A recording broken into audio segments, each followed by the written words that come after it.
Would you feel the same level of anger if someone whom you knew in this country was checked by an officer in the same way? No, I wasn't angry then. I won't be angry now. I just explain it. This is the truth that we have created. This is the world we have created, and we have to live by it. There is no issue, like I was just saying. I have an issue with the systems and processes of an advanced country, which has set it up in place. I think it's outdated, outmoded. You please get it right done, because you cannot keep on questioning the same people every 10, 15, 20 days. So it's the paranoia that America has that troubles you about America? Oh yeah, that is a separate issue from this. If you're just asking me an opinion. You're saying America has to change. You're saying it's outdated, outmoded. What is it? They're 100% paranoid. How does it have to change? What is it that you want to see America change? America says that post 9/11, our security systems have to be such that we want to ensure against another 9/11 happening. Hence, we are hence our security systems are and not only at their borders, but even outside, they go and make sure everything is all set. My logic is very simple, that, all the good and bad that happens in this world happens because of all the countries. One country cannot be isolated and isolate itself and say, we'll check everything, and this is a personal opinion. That's our law. Those are our security procedures. America will say these are our security. If you want to come to America, you've got to follow our security procedures. I fully respect that, and I'm going there. That's why I don't want an apology from anyone, because I chose to go to America. That's right. And it's my choice, and I know what will happen there.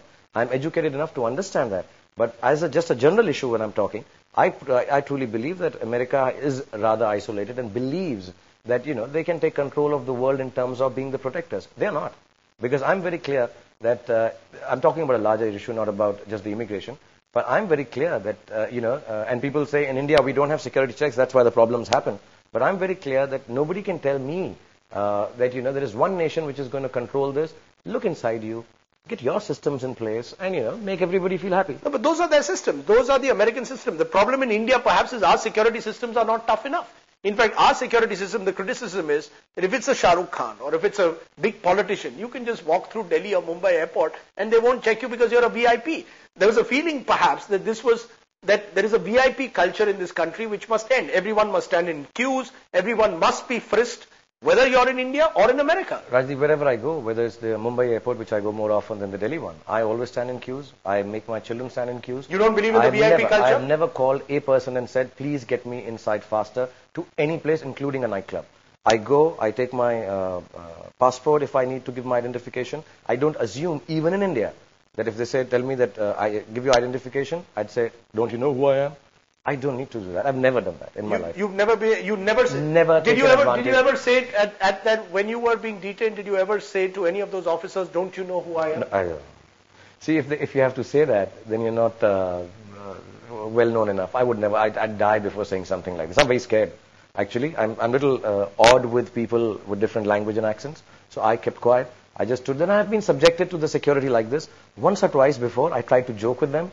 And they sort of got a little riled at it. So I'm like, listen, like I was saying, once they asked me, do you know anyone else in America? I was going to say, Obama's very popular in India. But I didn't say it. I said, you won't take it rightly. So I said, no, I don't know, sir. And I called them sir. But look at it the other way, Shah Rukh. A couple of months ago, former President Kalam gets frisked in this country, Continental Airways. We only come to know about it a couple of months ago, not because Kalam makes a hue and cry, but simply because there comes a document which suggests this happened. Kalam seemed to be okay with the idea of frisking. Everyone else around them seemed to see it as an issue of national pride being hurt. Do you believe that these are issues on which national pride is hurt if Kalam is frisked? The man himself has no problem. I don't think an amazingly graceful gentleman like him would anyway be disturbed. He's too far beyond all of us, though I think it's a wrong thing. Again, the issue comes back to that, he's a head of state. People should have known of him. He's a former head of state. Anyone should be frisked. Yeah, I think so. Everybody should be frisked. I don't have any questions about that it should not be frisked. And they should be frisked whether they're Muslims or Hindus or X or Y, Indian or Chinese or French. They should be frisked. I have no issues with that at all.